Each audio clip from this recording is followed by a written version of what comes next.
Hi everyone, Spider-Man 1991 here, and it's day 3 of Superman week, and today I'm going to talk about the Christopher Reeve Superman collection. You can't really see the box well because of the, I don't really have any light facing the this part of the camera right now, but as if you can see here, it's pretty much a very nice holographic box of Christopher Reeve here as Superman. He played Superman for the film series during the late 70s, early 80s, and this is the DVD box set that includes all 4 movies plus with the 4-disc special edition of the first Superman movie. Okay, and I'm just gonna be like talking through each one. I pretty much have seen 1, 2, and 4 on television before, but I never actually bought the DVDs. I never saw 3 before getting this set. Actually, this was I kind of figured, I was going to do something based on the Christopher Reeve movies for Superman week, but to my knowledge right now, most TV stations weren't showing the movies right now, which I think is odd because we are getting closer to Man of Steel. Although, really, I think the only movie people are going to talk about is Superman Returns, but I don't think I want to talk about that one. I'd rather talk about Christopher Reeve because he was the last successful Superman franchise in film. Okay, so I ordered the DVD set from Amazon, which was a good deal. I got all 4 movies for only $23, and I pretty much I spent the last 3 nights rewatching all of these movies. Superman 1, Superman 2, and then I just watched 3 and 4 in one night because 4 was actually only an hour and a half. The other ones are, well, the first Superman movie is about 2.5, but the other 2 are just 2 hours. So let's get started. First off, Superman the movie. Okay, I think Superman the movie is really brilliant. Okay, when I was watching this, it was immediately a good box office hit because this is pretty much like the origin story of Superman. It's also kind of like Superman Year 1 because we go back to the very beginning with Krypton exploding. We get to see Clark's life in Smallville and what finally motivated him to sort of leave the farm. Well, his father's death, Jonathan Kent, his death finally motivates Clark to kind of leave Smallville, and he also discovers his ship in the barn, which contains the Kryptonian crystal, which, when he gets up to the North Pole, creates the Fortress of Solitude. Really like that version.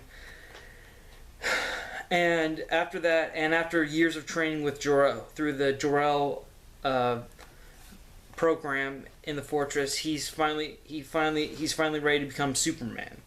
And thus he goes out into the world disguised as Clark Kent, average reporter who's clumsy to hide his abilities, and while also at the same time becomes Superman to help save the world and protect his adoptive homeworld.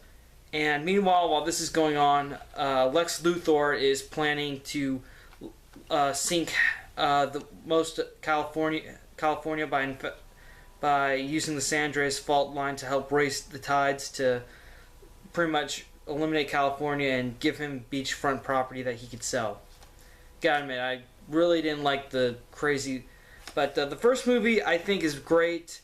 It's a very good introduction. It was obviously made. The first movie was obviously made just to give everyone an idea about who Superman is, where he comes from, why he does the things he does. I think this is perfect for anyone who's never heard of Superman. You could probably show this to like maybe a kid, and if he's seen Superman, if someone has seen Superman from like TV or something, they'd be like, yeah, I know a little about Superman. Well, you can show them this, and they'd actually get to understand the origin and the background, and also what Superman was like during maybe his first year in Metropolis. Very brilliant. I think this was a brilliant start to this franchise. I mean, and also Christopher Reeve, he is a brilliant Superman. Okay, next up, Superman 2. This is definitely my favorite of all 4 movies. Okay, they do foreshadow General Zod in the beginning of Superman when they show Zod, Ursa, and Non on trial, and they kind of recapped in the beginning of this movie And when we get back to the present, Superman has to deal with the nuclear bomb by throwing it into space. Unfortunately, the explosion causes the Phantom Zone device that holds Zod, Ursa, and Nod to break and allow them to escape back into reality. Ursa and Zod and his two cohorts pretty much land near Earth, and now with the powers of the Yellow Sun, they have the same abilities as Superman. Meanwhile, Superman, he's struggling with his feelings for Lois Lane. He wants to be with her. He loves her. He wants to tell, as Clark Kent, he wants to tell her that he's Superman because he knows she's in love with him. And also, and when I say him, I mean Superman. Sorry for the confusion. Anyways, and also Lois is kind of starting to figure out that Clark is Superman. She tries to prove it. That doesn't go well. Then when they're back in their hotel room, Clark inadvertently trips and falls into into the fireplace. But when Lois checks his hands for burns, she's discovered that it's not burnt, and that kind of leads him to taking her to the Fortress of Solitude, where they have dinner and they discuss their feelings for one another and how Clark really loves her. And at that point, he decides that in order to be with Lois, he can't be Superman, so he decides to remove his powers. And afterwards, Clark does get in a fight, and he does feel normal for once, and it's very different. And he also discovers that Zod is now taking control of the White House. It's pretty much at that moment he kind of realizes that, yeah, he does love Lois. Lois tells him that, did you know about this? And Clark looks at her and says, like, I heard him, but I wasn't listening.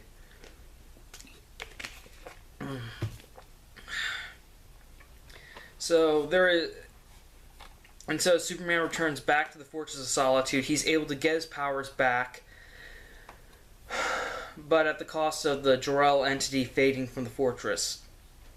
And so Superman returns to Metropolis just as Zod, Ursa, and Non have arrived at the Daily Planet, hoping to find Superman and take him out. Then leads to a big final fight. Big fight in Metropolis, then a final showdown in the Fortress of Solitude, where Superman is able to defeat Zod and his two cohorts. Unfortunately, though, afterwards, when he talks to Lois the next day as Clark Kent, they both kind of agree that that they're not really ready for this step yet in their relationship, and Clark uses this weird power he has in the Reeve universe, which is he can kiss Lois and erase her memories of pretty much that he was Superman. He showed her the fortress and gave up his powers, all that. And that's how the movie ends for them.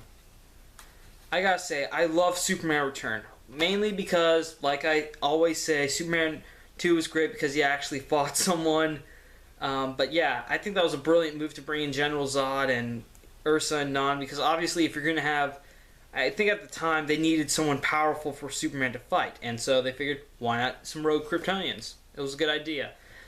Also, I do love the other plot of Lois and Clark. That was just brilliant, and this was before, and this was all back in the pretty much around the Silver Age of comics. Back then, I think back then the world just wasn't really ready for a married Superman or a settled down Superman, because if they had, I think the problem would have been if they had continued the relationship in this movie, it would have eventually had to, the next step for them probably would have been marriage, and I think it was just easier at the time just to, not have Superman tied down yet. It makes sense. It's kind of the same issue they ran into with Spider-Man and Gwen Stacy. They just didn't. The world just really wasn't ready for a married Superman or a tied down Superman back then.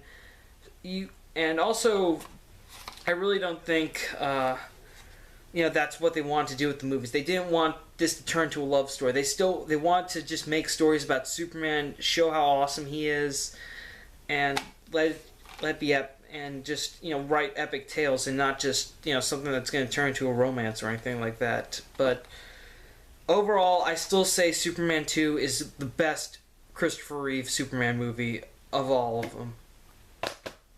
Alright, now it's time for... And, of course, after 2, things really didn't go well for the franchise, I think, after that. Because next up we have Superman 3. This is pretty much the film that tried to launch... Pretty much when I watched this, I thought, wait, was this movie just to launch Richard Pryor's movie career or something? Superman 3 was just it was just a lot of comedy. It was more comedy than action. Okay, it was, and it was just a lot more comedy, camp, that sort of things. It really toned down on action after what we got in Superman 2. I do like there is a subplot here where Clark returns to Smallville for his 15th high school reunion, and while he's there, he runs into Lana Lang. And side note, in this movie, Lana Lang is portrayed by Annette O'Toole, who also played Martha Kent on the Smallville TV series. So that's a fun little factoid. Anyways, I did like the plot of Clark and Lana in this movie. It was very nice. It was very nice to see Lana actually take a role in the film universe. And also another thing that was interesting was in this movie, Richard Pryor's character works for this billionaire, and he helps discover what elements make up kryptonite. Unfortunately, there was one unknown element, so Pryor's character, Gus Gorman, just said that it was tar, and that created a synthetic kryptonite that wasn't as powerful as the original, but in a way it acted like red kryptonite because it made Superman start to, forget his responsibilities, and eventually he just kind of, not necessarily turned evil, he just went to he just went to a state of depression, and it wasn't good, and it ultimately led to a fight and eventually he split into two beings. One, the depressed, dark Superman, and the other, Clark Kent, and they both fought out. That was a good scene with Christopher Reeve's acting. That was just another good scene, but those are the only two good things I have to say about this movie. Other than that, you can just skip this, okay? I did not like it. Overall, I would just say that this is worth maybe 2.5 stars out of 5 at best. That's how I can describe it. And the film that killed the franchise, Superman 4, The Quest for Peace. Okay, it starts off with Superman with the threat of pretty much this film kind of went with try to attack the message of deal with the issue of nuclear arms dealing. So Superman decides to rid the Earth of nuclear weapons so that Earth won't suffer the same fate as Krypton did. And as Superman's starting to remove nuclear missiles and other nuclear weapons, Lex Luthor gets the idea to make a nuclear man. So he breaks into a museum where there's a sample of Superman's hair, was donated, attaches it to a nuclear missile, and when the missile is launched into the sun by Superman, it inadvertently creates an organic being known as the Nuclear Man.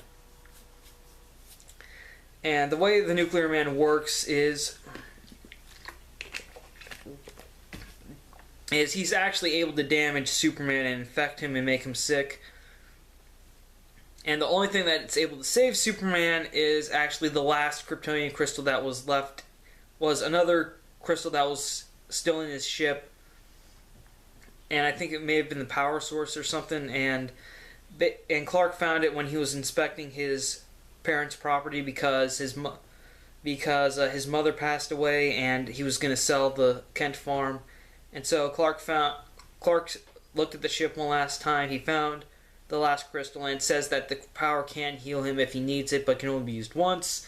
And after he gets infected by the Nuclear Man, he uses it to heal himself, then goes and takes care of the Nuclear Man for good.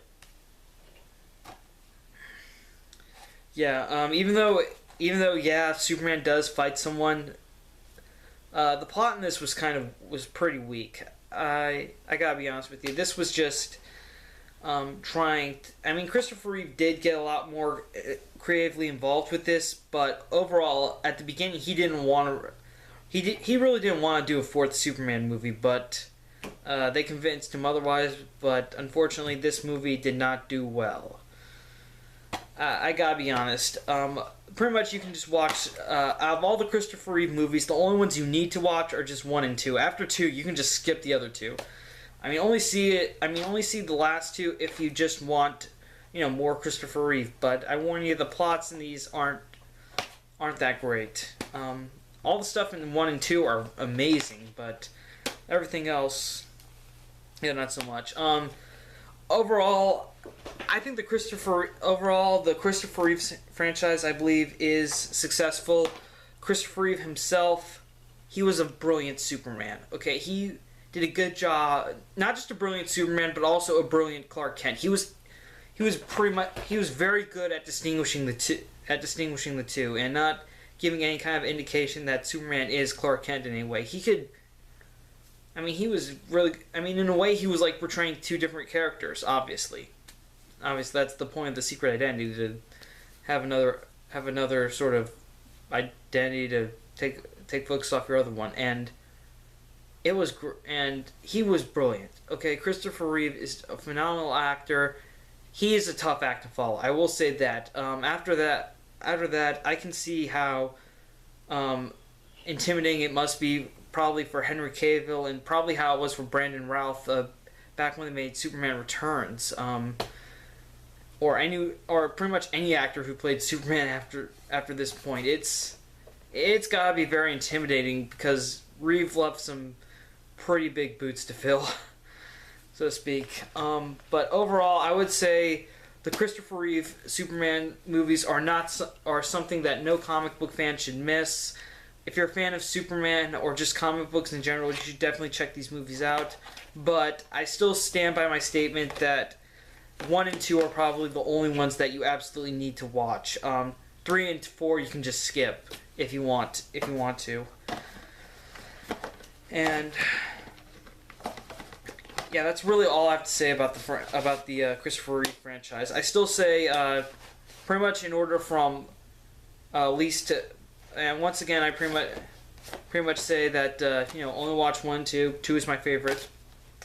But overall, good franchise. Highly recommend it. I do say that though, if you want to skip 3 and 4, just go right ahead. And I pretty much just repeated myself 3 times in a row. So I believe that's all I have to say right now. Please subscribe to my channel if you want to keep enjoying the rest of Superman Week.